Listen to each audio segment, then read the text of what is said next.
Okay.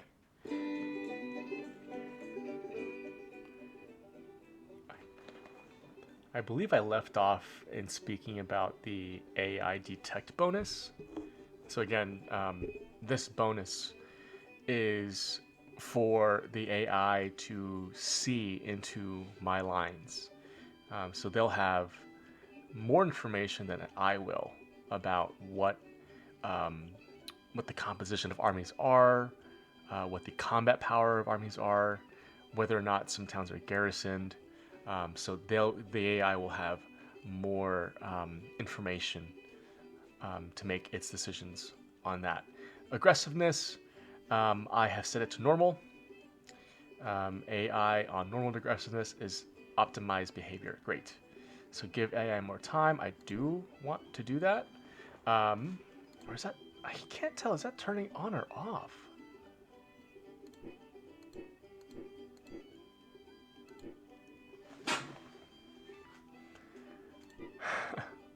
So when I click this, right? So if I'm clicking it to the left, does that mean that it is on, or is it off? And am I clicking it to the right? Does it mean it's off, or is it on? Um, I think to clicking it to the left means that it's on, which means no. Because if this is click to the left and that's on, then I should do that. And that's on. You saw behaviors. Okay, let me make sure that that remains the case.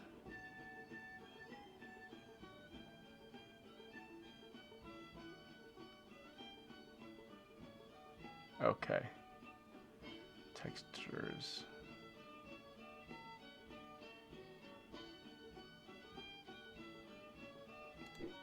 Sure. Okay, and then I've got this on, easy supply is off. Great. Okay, so I think we can jump back in. Oh, I think this is the last one that I had. Here we go.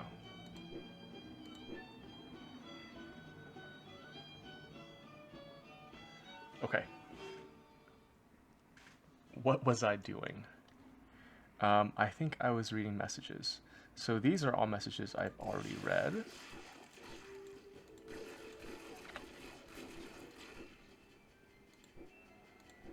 Oh, um, last time I did speak a little bit about the Battle of Shiloh, um, and I was a little confused and didn't remember exactly where Shiloh occurred.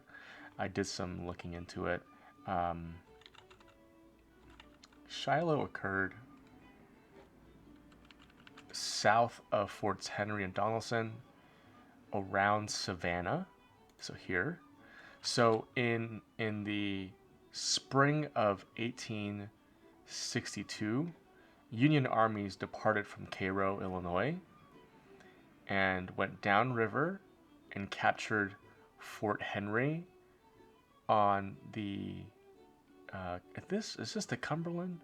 Okay, no, this is the Tennessee. So they captured Fort Henry on the Tennessee, and they captured Fort Donelson on the Cumberland. And by doing so, it permitted the Union Navy to have access along both the Cumberland and the Tennessee River. And so the forces that were occupying Kentucky and parts of Tennessee evacuated, including leaving behind Nashville without a fight. And they decided to retreat again behind the Tennessee and Cumberland rivers to create a defensive line buttressed on Chattanooga, Knoxville, Decatur, um, Tuscumbia, and eventually the decision was made by Albert E. Johnston to gather forces around Corinth. At the same time, the Union armies coming from the forts Henry and Donelson and from Nashville, um, commanded by Don Carlos Buell, attempted to coalesce around Savannah. And so they eventually were trying to gather on the, I guess this is the Tennessee side. No, they're both Tennessee. This side of the Tennessee River. As they were doing so, they were landing at Pittsburgh Landing, and I believe that's somewhere just north of Corinth. I want to say like around here, right? If I scroll in, what does it say? It doesn't give me much, but Pittsburgh Landing is somewhere along the river here, and so Grant's army landed there, and he was trying to have Buell's army meet him there. And before that could happen, Albert Sidney Johnston's armies attacked north and into Grant's armies as they were encamped around Shiloh. So that is the Battle of Shiloh that happens in the spring of 1862 and is known after the. Well, when did Manassas happen? I think that Manassas happens in 61, but Shiloh is really the first battle that drives home the bloody nature of the Civil War and would be a premonition of sorts for the coming 3 years. There were over 10,000 casualties on both sides of the battle, and to the point in that war was the bloodiest battle. The other character I spoke about was Nathaniel Lyon. I believe that I referred to him as Nathaniel Lyons. His last name is just Lyon, spelled Lyon. I thought he was a colonel. He was not. He was a general at the time, in charge of forces, federal forces around St. Louis and of course in Missouri. Missouri again was a divided slave state. Southern Missouri was primarily slave owning, and it seems as if north of that was not. And St. Louis is an incredibly important junction along the Mississippi River. It is not the capital of Missouri. Jefferson City is the capital, but St. Louis is the sort of economic, industrial heart of the state at the time, and there was at that time, again, really early on in the Civil War. I think this was in May of -- there were state militia gathering in St. Louis, in and around St. Louis.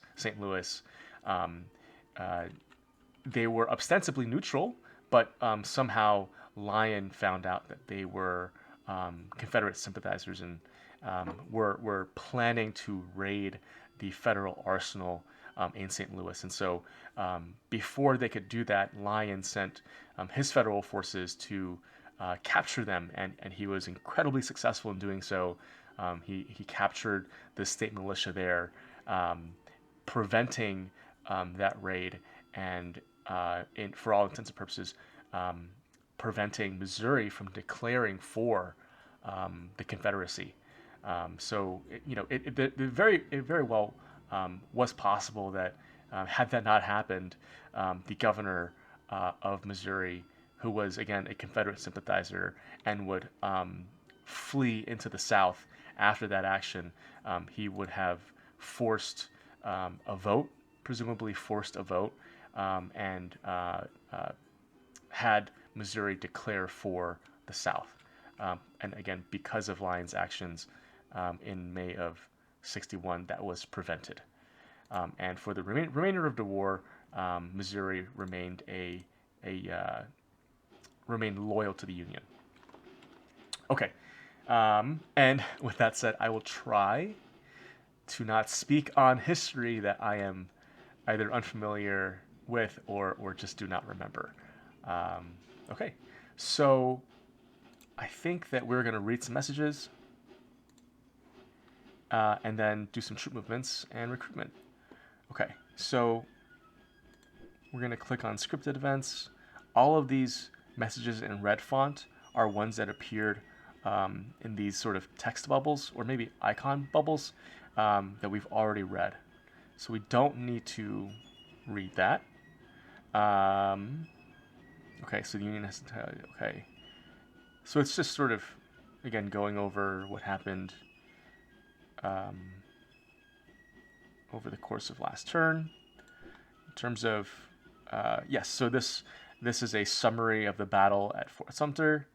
We lost that battle, and the fort has been lost. Okay, yes, the Fort Sumter garrison is now active. Unfortunately, it's now gone. USS Cumberland is now active, and so this is important.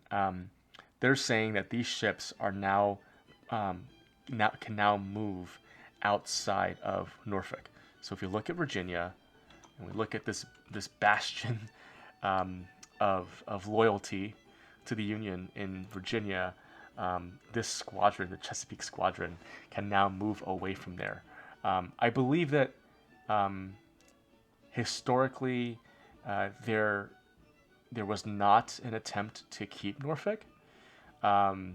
It is quite exposed. It would be incredibly difficult to maintain a position in Norfolk, and so I believe that it is best to abandon it and leave it for the Confederates to capture, and we should move these ships into Hampton Roads to begin the blockade of Richmond. And where do I see that? So I believe there's an indicator to show that Richmond is blockaded if we have enough ships in Hampton Roads. Because Richmond here, it is along the river. It's along the James River, but the James River flows down into this choke point called Hampton Roads, and it's controlled by Fort Monroe. Historically, this fort was never lost by the Union. It was maintained as a Union stronghold that controlled the mouth of the James River and prevented naval traffic and shipping traffic up the James River into Richmond. And so much of the supplies that Richmond received throughout the war had to be transported from the other southern states and other ports along the Atlantic Ocean, like Charleston and Wilmington here. Okay, great. What else for these messages? Okay. Oh, yes. So we do have two cavalry units in Dallas, Texas. These, I think, are the units that were loyal to Houston. Is that right? And I think the best course of action for these folks here are to just raid. Are to simply raid. That's Tarrant, Texas. That's Tyler, Henderson, Marshall. Now the question is to raid which way? And I think that eventually I want to have them reunite with our units in Kansas and Missouri. So I think the best course of action is to raid north. Are there any supply depots that I can capture and destroy? Oh, there's a stockade here. If I press 2, will that show me where the supply depots are? Okay, no. They only show up for the north. So I can't easily tell where the supply depots for the south are. Do I just have to hover over it? The Capitol, Arsenal. Okay, it looks like I just have to hover over it. to see. Okay, that's all right. Okay. What other messages do we have? Okay. And then for the last set of messages, yes. Okay, so an outpost is under construction in Forest, Mississippi. Ships and shipping lanes transported supplies, and our merchant fleet in the shipping lanes. Um, we were able to get some money and war supplies. So let's find out where that is. Um, so we've got this African squadron that is protecting the shipping lanes um, along the Atlantic Ocean. That's commanded by Admiral James Palmer. If we see here, the other stack of ships, of Union ships rather, are these merchant vessels, and they are here to get us a greater amount of income on a turn-by-turn basis.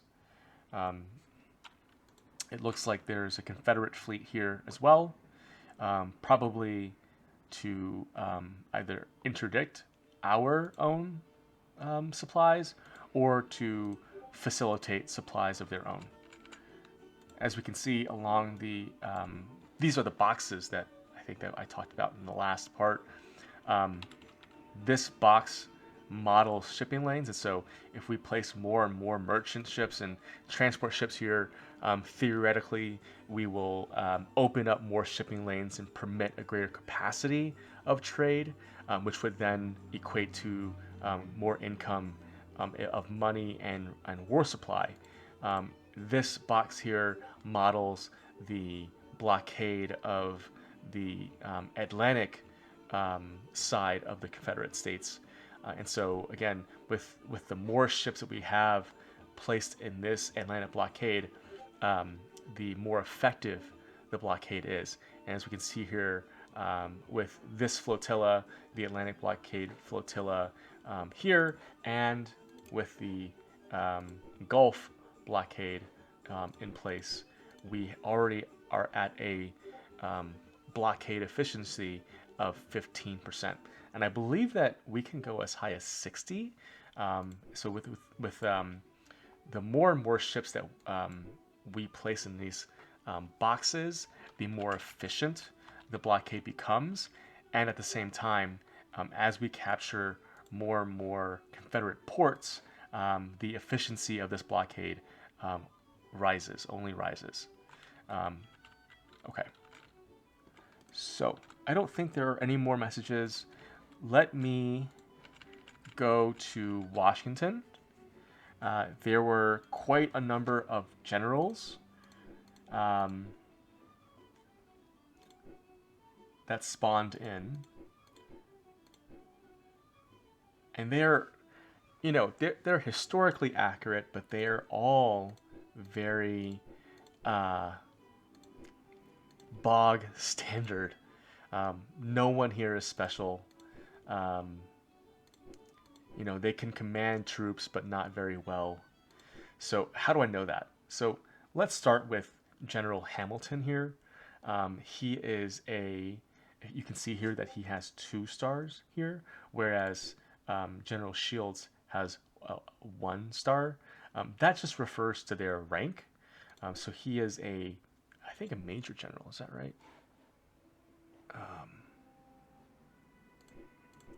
I believe the 2 stars refers to the rank of major general, right?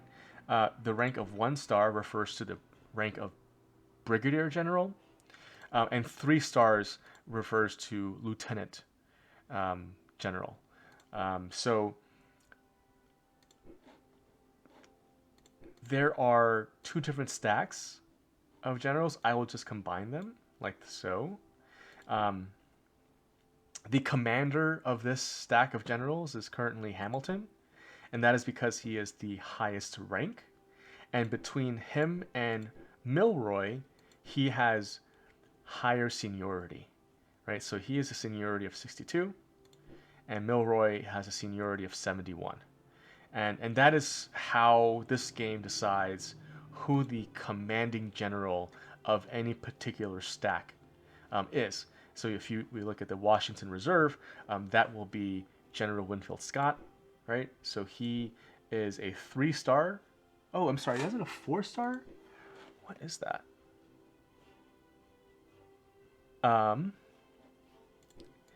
My memory is that he was breveted a lieutenant general. Okay, here we go. So he is at the moment General in Chief of the U.S. Army. Yes, and he was promoted to lieutenant governor by a special act of Congress in 1855. Okay, so these this star here, I'm sorry, these stars rather, this sort of four-star icon refers to a lieutenant general. And so if we were to combine these two stacks, right? So we'll scroll down as much as we can to DC. Hamilton is currently the commander of these generals, this stack of units that consists of generals. And Winfield Scott is in charge and rather commands the separate stack of units that include this infantry unit, this battery, these engineers, and these supplies. So if we were to combine them, what would happen is Winfield Scott would then be the commander of all of these generals and would be the commander of the combined stack because he has the higher rank. He is a lieutenant general, and he has since he has the seniority of 1, so he has the most seniority of the highest rank in the U.S. Army. So let's just play that out and see what happens. Right, so this whole stack is renamed Winfield Scott Command. He is in command. All of his attributes now apply to the entire stack. Of course, as we discussed before, he cannot move from this region. And so unless we were under attack by Confederate forces, it would not make good sense for us to have him in charge. So we will not have him in charge. We will, again, break him away, and we can do that by clicking and dragging. So again, we don't want these units in here either. So we will hold and release over Winfield Scott's command, and so they'll revert back.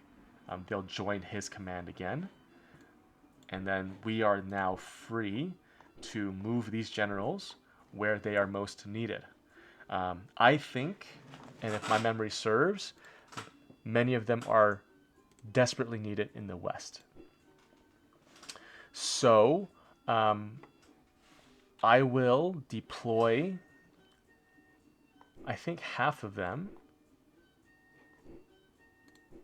starting with McCall, on down through Howe.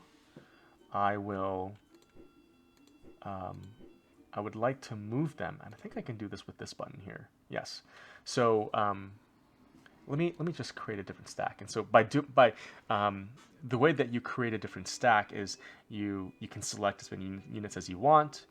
You hold and you release out here, just really anywhere. Oh, okay, not anywhere, just, because it'll create a move command. But you click out, rather, you release off of the map, and it creates its independent stack. And in this case is commanded by McCall. He is the most senior general of the brigadier generals in this stack. He is ranked 94. I would like to highlight all of them, and clicking on this tent icon here, I would like to redeploy them. So I will click this button, and it says to click the region I want them to redeploy to, and I want them to redeploy to St. Louis. Did that work? I think I might have just clicked on this unit. I need to click the actual region. So I'm going to go back here and try that again. I need to click not on the town, but on the region. Okay, so McCall force redeploying to St. Louis. Great. Yes, and you can see here that they are currently in D.C., Prince George's County, Maryland, and they are moving to St. Louis, and they should arrive the next turn. I'm moving them here because I anticipate raids coming from southern Missouri up and over the Mississippi to the north. And at the moment, there are no commanding generals here except for Edwin Sumner, who is currently stationed in Sioux City, and it'll take him quite some time to move down and repel any raiders from the south. So I'm going to move those generals in here now so that they can take command over units as they coalesce and marshal around St. Louis and Cairo. Great. I'm going to go back to the DC units now. What's really great and interesting about this game is that they really try their best to simulate the chain of command of U.S. Army forces as the war progressed, right? And so, if we think to the end of the war around 1865, we think of Ulysses Grant as the overall commander of all federal units in the United States. And so he was the top dog. He was the lieutenant general. He achieved the lieutenant general rank, and he commanded all armies. Underneath him were commanders of individual armies, right? And so you had armies in the Eastern Theater. You had armies along the Mississippi. You had armies, raiding into Georgia, and so each of those armies were controlled by, commanded by a general, and then underneath that general, in charge of that army, were corps, right? And so corps were again commanded by another level of generals, and then within the corps were individual divisions of armies, right? And so there were layers of this sort of chain of command by 1865. In 1861, none of that existed. And so the way that the game models it is that in 1861, command is very flat. And that's important because when you have a chain of command like you did in 1865, and what we'll have here in a number of years, is that the army commanders and their traits and their abilities can trickle on down through the entire army that they command. But in 1861, because we don't have that structure, we have a flat structure. None of the traits and qualities of these exceptional commanders are able to be spread out amongst all of the armies of the U.S. I think that I want to sort of talk a bit more about the command and control and chain of command structure, but I don't know that it makes sense to do so without actual units under our command. So what I'll end by saying is that in this case, for example, Hamilton has a command rating of 3, 1, and 1. The 3 refers to his initiative, his activation ability, and the 1 and 1 refer to his offense and his defense. Again, so if we click on the stars, it'll pull up his more detailed profile, and so you can see here that he has a strategic value of 3 and an offensive and defense value of 1. And if memory serves, for example, Robert E. Lee has a strategic value of 7 and an offensive, ridiculous offensive value of I think 6 and a defense value of 6. And so he's a fantastic general and able to adeptly command armies. But again, Hamilton is not, and that's historically accurate. He is not very good. He has, again, a 3-1-1, as does every other commander. Oh, sorry, Shields is 3-1-2. That's a little better. But every other commander that we have, except for Winfield Scott, is a 3-1-1. And these stats can be improved with victories in battle, but that does take quite a bit of time to do. And so, for the most part, these values remain the same, for the most part. Of course, the battlefield commanders that receive a lot of experience will improve over time. What was I saying? Yes, so because he's... you know what? I'll just stop there, and we will resume the discussion about command and control and chain of command when we actually have troops to command, and I can demonstrate to you how this game models the chain of command. Okay, so we have half of these generals moving to the west. Winfield Scott is remaining in DC. These generals under Hamilton, I think I want to send a couple to help Schurz as he comes down from New York and into Harper's Ferry. So I will break them away. I will break Shields and Morel away, and I will send them to Frederick. That will take them 6 days to do so by March. I don't want to move them into Harper's Ferry immediately, because if I do so, I will... these generals that have no army units, no infantry to protect them, will arrive in Harper's Ferry before Schurz's unit of cavalry do so. And so if they move there, and if the Confederates move a combat unit here, there's a good chance that I'll lose these generals. And so I will be content with moving them to Fredericktown, yes, with the intent to rendezvous with Schurz's unit in the following turn at Harper's Ferry. Okay. Okay. What else? What's in New York? Not much that I can do at the moment. None of these ships can move. Schurz is already on the move. These units cannot move. These volunteers in New Jersey cannot move.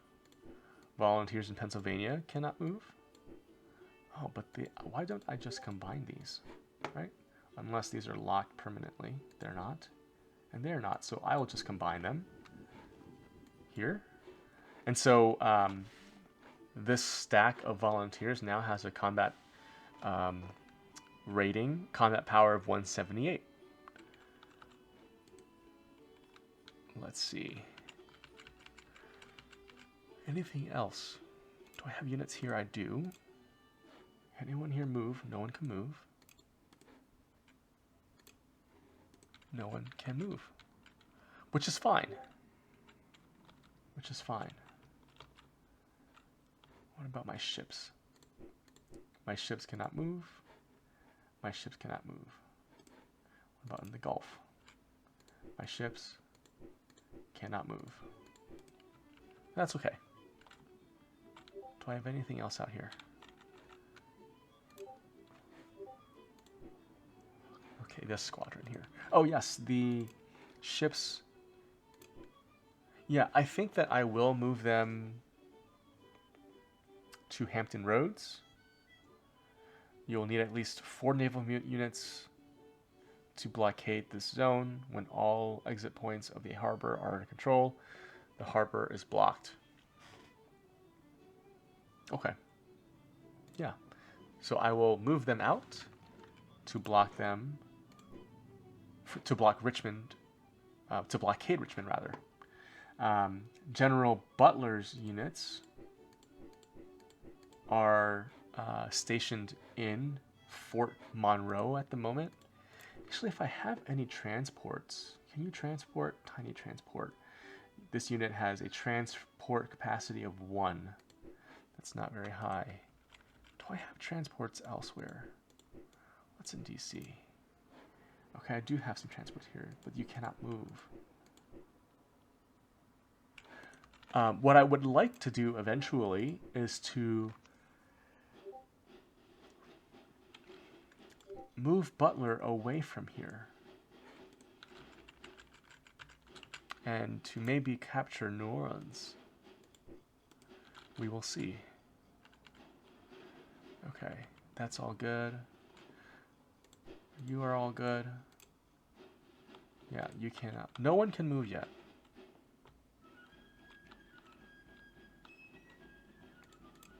What about y'all?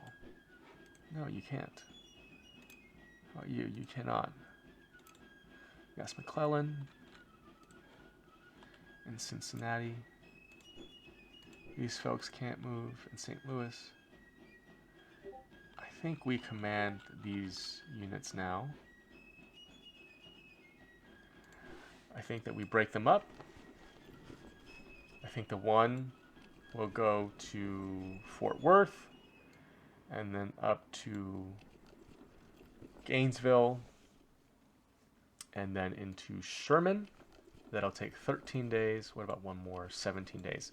I will be happy with them capturing these places. The other unit I'd like them to go to Tyler and then to Henderson and then work their way up to Pleasant and maybe Shreveport. Ultimately, I think both of these units, I would like to have them move north and raid as they do so.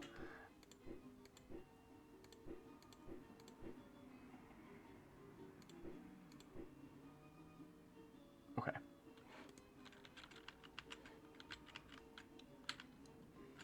I don't believe there's anything else that we can do.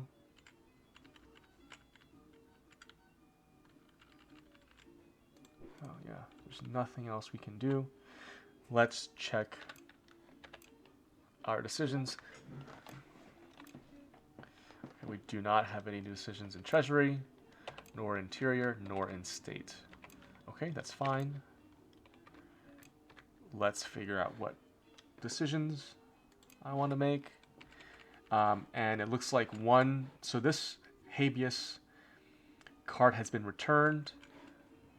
Oh no, I'm sorry, it has been returned. I guess I just am able to add 1 per turn, which is interesting. I want it to be deployed. Philly has 85. Newcastle has 70. Well, what about Orange? They have 80. So I would want to do them in places that have a lot of industry. Okay, here's one. 75 in Queens. What about Baltimore? Baltimore's here. You're at 40. DC is at 55 loyalty.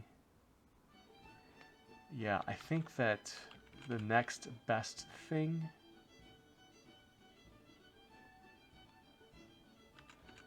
is Queens. So I'll increase the loyalty there. Okay.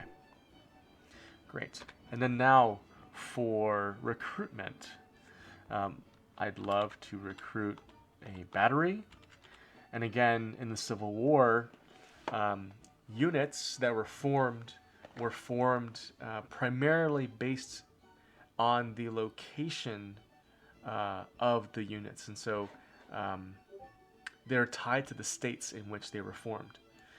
So here I want to build a battery in Montgomery, Pennsylvania, outside of Westchester, which is currently a suburb of Philly. Do I want to recruit more volunteers?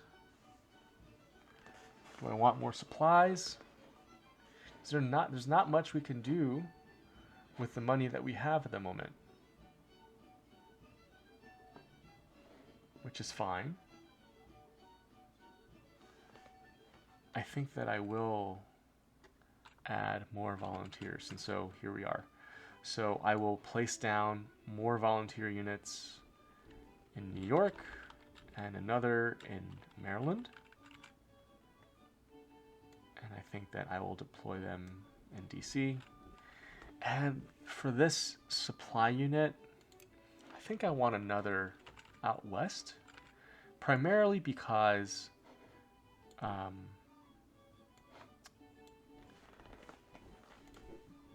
I believe that the supply trains, once you use them to create a supply depot, they disappear.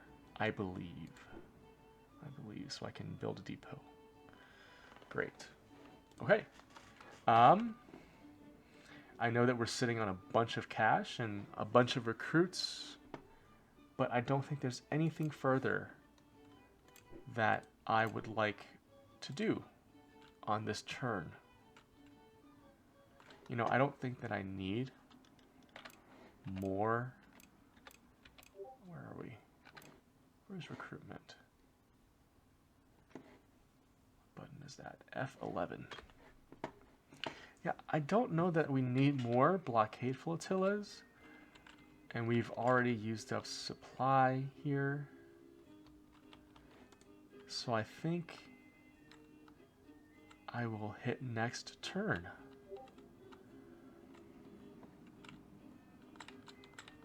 All right.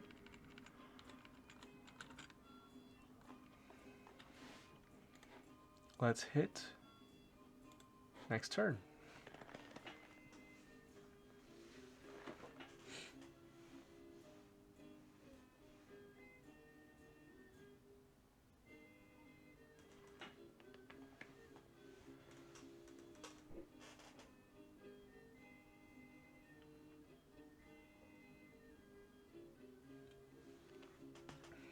Okay. Nathaniel Banks has spawned in. All right. Let's read messages first. Lincoln's first inaugural address. When the secession of Southern states became a fact, Lincoln tried repeatedly to avoid civil war by stating that abolition of slavery was not the cause of the war. In his first inaugural address, he said he had no intention to interfere with the institution of slavery where it exists, and the government will not assault you. You can have no conflict with us, being the aggressors. This political stance may have lowered secession tendencies. Okay, Arkansas secedes from the Union. Goodbye, Arkansas. What else? Tennessee secedes. Great. Okay, those were the major ones. The Confederacy continues to offer trade concessions. Oh. The Washington Brigade has formed. The U.S. mobilizes her Eastern Army near D.C. And Major General Banks is awaiting command. Great. These are movements. Yes. So nothing unusual. Okay. Okay. Oh, yes. Okay, great. So that does happen. So in a previous episode, we talked about McClellan's ability to train up volunteer militia into regular infantry. And so here is one example of him doing so. He trained up this unit here, the 1st Ohio Volunteers. Previously, they were like the 2nd Ohio Volunteers, they were made up of light infantry and volunteer militia and volunteer militia. Now they consist of light infantry, the 3rd Ohio Volunteers, the 2nd Ohio Volunteers, which is now a regular U.S. Army line infantry unit, and the 1st Ohio, which is likewise a regular U.S. Army line infantry unit. And so if we compare the combat power of these two units, they have a combat power value of 86, and they have a value of 68. And so there's not a dramatic difference, but there is still a difference, which is felt, which rather can be felt, where there are more and more units at play. So imagine the difference between the combat powers of let's say 10 unit cards where they have line infantry, as opposed to 10 unit cards that merely have these volunteer units, right? And so we can quickly snowball in a way to professionalize the Army under training officers like McClellan.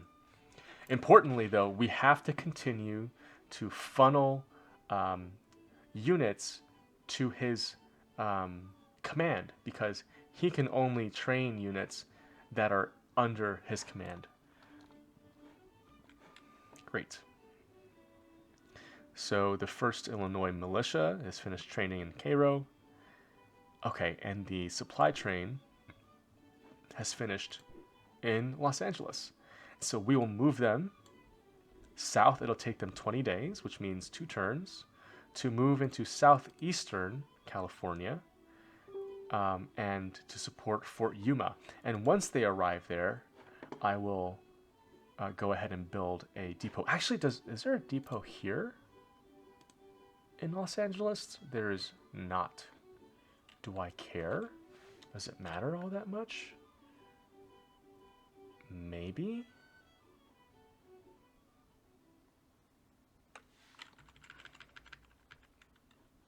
Am I in a rush?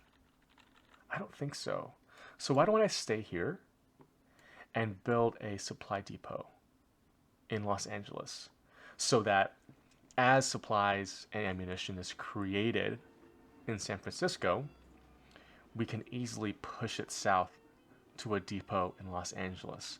And then from there, leapfrog to Fort Yuma, and then to western Arizona, and etc., etc.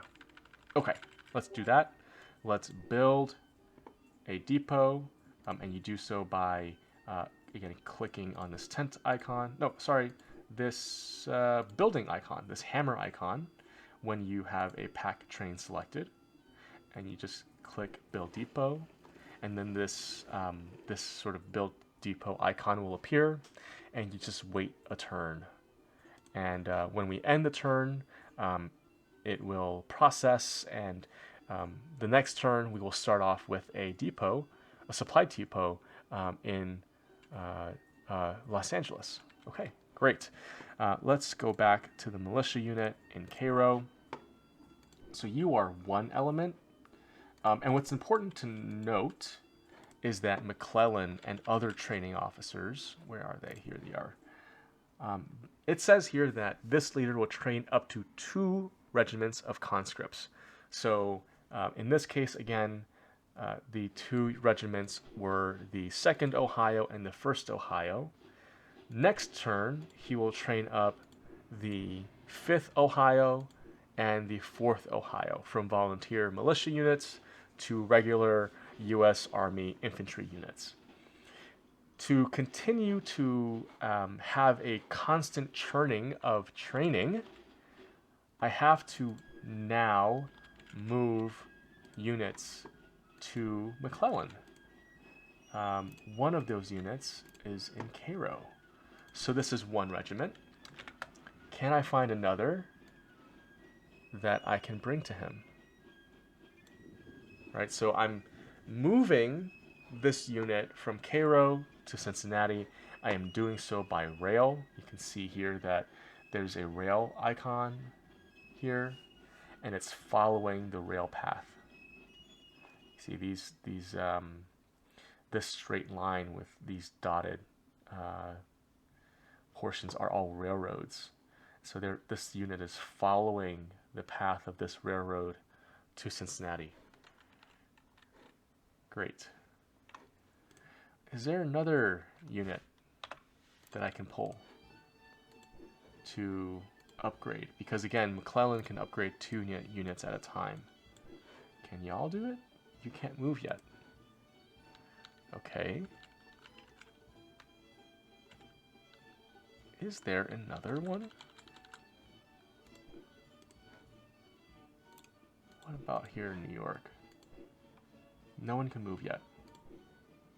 And you're just being trained up. I'm going to combine you. I am going to combine you. There you go. Okay. They are now in 1 stack.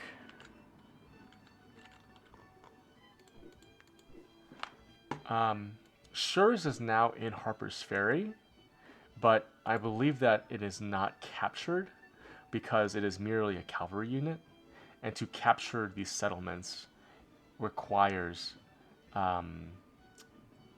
infantry units. And just looking at this is scary. This is already scary. This is the other Johnston. I forget his name now. Is it Jeb? No. I don't remember his last name. I'm sorry, I don't remember his first name. But this is the other Johnston that commanded Confederate units during the Civil War. And he's already got, let's see, 3 regular units, 1 cavalry, 3 artillery, and 1 supply, potentially barreling down on Harper's Ferry and Schurz's unit. Here is, who's that portrait of? Oh gosh, I don't remember. Okay. Is there anything else? Ah, okay, so we've got McDowell that has spawned in. Okay, this is the army. This is the DC Army. Yeah, the main Eastern Army that was referred to here. So there are a number of units that have spawned into Alexandria here, but they cannot be activated for another 3 turns. That's okay. That's okay. Okay. Great. Okay. Okay. Here is PGT Beauregard. He is supported by Theophilus Holmes, James Longstreet, and Bonham, and a number of brigades and artillery pieces, and they have a combat power of 145. Now, if we look at our divisions and units in Alexandria, let's say that they attacked next turn. The question is, would we be able to survive it? So our units they have a combat power of 80. Here's 58. Here's 67. Here's 34. Here is 62. So presumably, if they attacked, we do have more combat power than they do, and we would be able to repel them. But as you can see here, next to the army cards on the strategic map, there's a red bar, a blue bar, and a green bar. The green bar, if memory serves, refers to the supply condition of the unit. The blue bar is the cohesion unit of the unit, and the red bar refers to the manpower, right? And so if we look at McDowell, his command consists of 2 batteries and 1 supply train. The battery is not at full strength, nor is it at full cohesion. Let's see if I can figure out how to show that. Okay, here we go. So this models the manpower of each unit. And so they're at half, 6 of 12, and they are at a cohesion of 42 of 80, which is also around half. And if you look further down here, it'll describe to you the number of men, horses, and cannons currently in the unit. And so over time, replacements will be funneled into these units.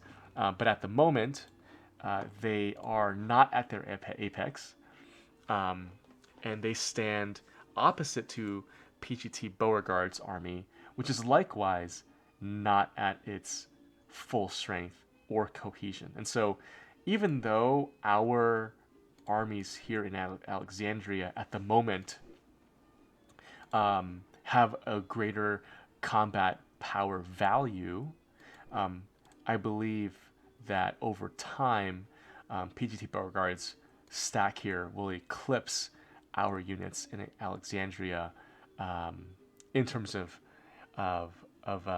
combat power. Okay. So these Marines can move, which is great. This Washington Brigade can move, but no one else can. I will just combine them. Okay. And how do my recruitment look? Okay, great. So here are all of the units now that we can recruit with all of the money and war supplies that we have. And each of these recruitment cards can be subdivided into the regions where they originate. And so let's look at the far west, for example. In the far west, which refers to California, right? We can recruit these volunteers, and we can recruit these volunteers. And we can only recruit one, right? So the in-force pool is one here, and it is also one here, right? This unit will spawn in if we select them. Oh. They will spawn in New Mexico, so we can do that, let's say in Santa Fe. This unit here will spawn in California. And much is the same, let's say, the West. The West consists of states like Missouri, Kansas, Missouri and Kansas. And so if we try and, let's say, build this infantry brigade, I will try and click and drag, right? But they say that you cannot build the selected unit in this region. The region is not part of the unit's build area. This unit's build area is Missouri. And so we have to scroll on back to Missouri. Here we are. Wait, where are we? Sorry. Okay, here we are. Here we are. And now we can see that these green areas are where we can recruit this unit infantry brigade. And so as we continue to scroll through, we can see that the green changes depending on the state that this unit is being recruited from. And that is a really cool thing to have. Okay, so I think I'll save it for now and return to the campaign later. And we will again go over the recruitment and decision cards so that we can maximize our growing war effort.